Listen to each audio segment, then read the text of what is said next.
So, Robert, after I left you, I went and checked my mail and I found this article from the New York Times posted April 6, 2020, so today. The title of the article is Don't Freak Out About Quarantine Screen Time. How appropriate.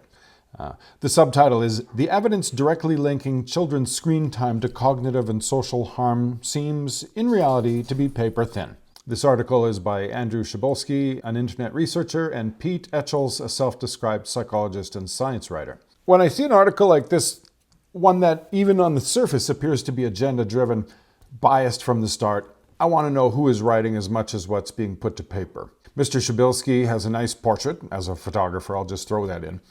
And he appears to be mainly interested in internet policy and human-computer interactions. On Mr. Etchell's bio, I find that while he identifies as a psychologist, he doesn't practice, certainly not with children from what I can gather. There's also this interesting piece. It says, I live in Bristol with my wife, dog, 2 cats, and whatever local wildlife the cats happen to bring in each night. So while delightful, that is to say, I guess it's humorous, who doesn't like dogs and cats? As a birder, it horrifies me that there could be such levity expressed around what some consider a catastrophe. That is, cats being left out at night with no bells on. So even before I read the body of the article, I had an idea of where this was going. A researcher and an author on a mission to push more gaming out there and to minimize the possible negative effects of doing so.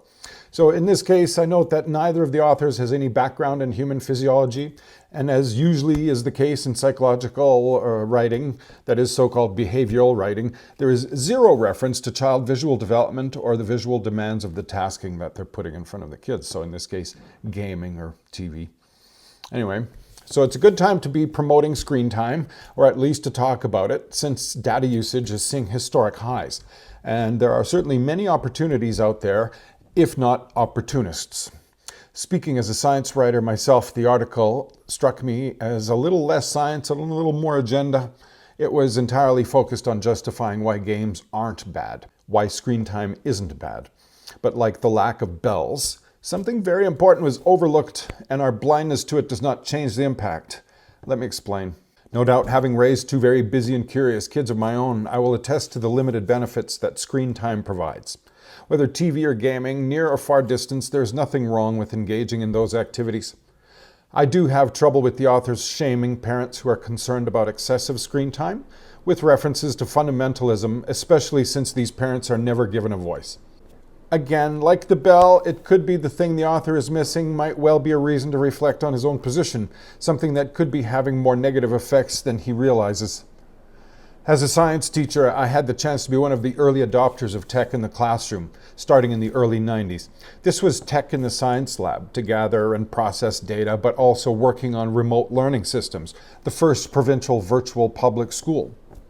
I'm certainly not a Luddite when it comes to tech, but I also don't need to be told to choose tech or no tech, which is kind of what the authors seem to be wanting to do.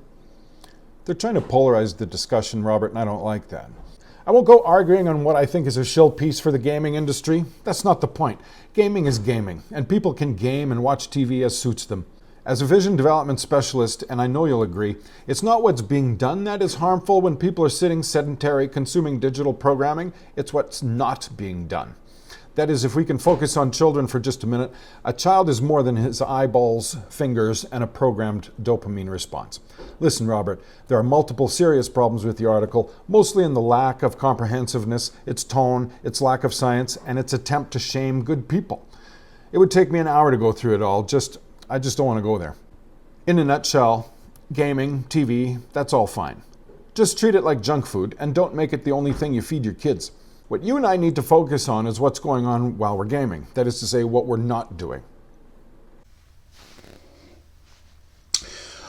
So I agree with you. The screen time in and of itself is not necessarily what's doing the bad thing here. The problem is, what are our kids not doing while they're having screen time? They're not outside riding a bike, running around.